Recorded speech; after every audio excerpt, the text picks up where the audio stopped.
కర్కాటక రాశి వాళ్ళకి ఇంకా కష్టాలు తొలగిపోయేటువంటి యోగం రానుందండి. మెయిన్‌గా కర్కాటక రాశికి రాశ్యాధిపతి చంద్రుడు. ఈ మార్చి 3 తేదీన చంద్రగ్రహణం.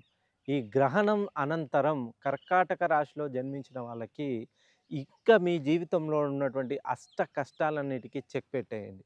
మీరు మీ చేతి గుండా ఎవరికైనా డబ్బులిస్తే తిరిగి రావడం చాలా ఇబ్బందిగా ఉందా? రియల్ ఎస్టేట్ రంగంలో ఎంత పెట్టుబడులు పెట్టినా గూడా మీకు ఎటువంటి లాభాపేక్ష లేకుండా ఎప్పుడూ వ్యాపారం అనేది మందకొడిగా సాగుతుందా? విదేశాలకు వెళ్ళాలనే ఆలోచన ఉన్నా, విదేశాలకు వెళ్ళాలని బ్యాంకుల చుట్టూ తిరుగుతున్న దీర్ఘకాలికంగా ఎంత లోన్ కోసం ట్రైన్ చేసినా కూడా ఆ లోన్‌లు రావడం లేదా?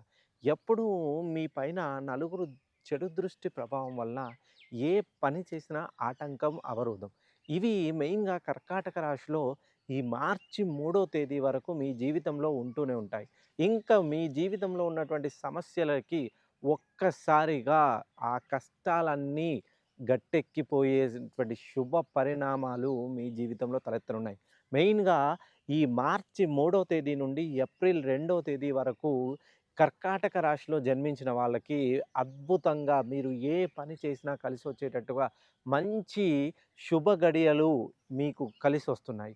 ఎవరైతే కర్కాటక రాశిలో జన్మించిన వాళ్ళు మీరు ఏదైనా నూతన ప్రయత్నాలు చేయాలనుకున్నా, నూతనంగా వ్యాపారాలు ప్రారంభించాలనుకున్నా, ఒక్కసారి మీ పేరుని సుమారుగా 90 డిగ్రీల పైకి కరెక్షన్ చేయించుకొని చూడండి. ఇంకా మీకున్నటువంటి కష్ట నష్టాలన్నీ పోయి అద్భుతంగా డబ్బులు సంపాదించే యోగాన్ని మీరు అనుభవించబోతున్నారు.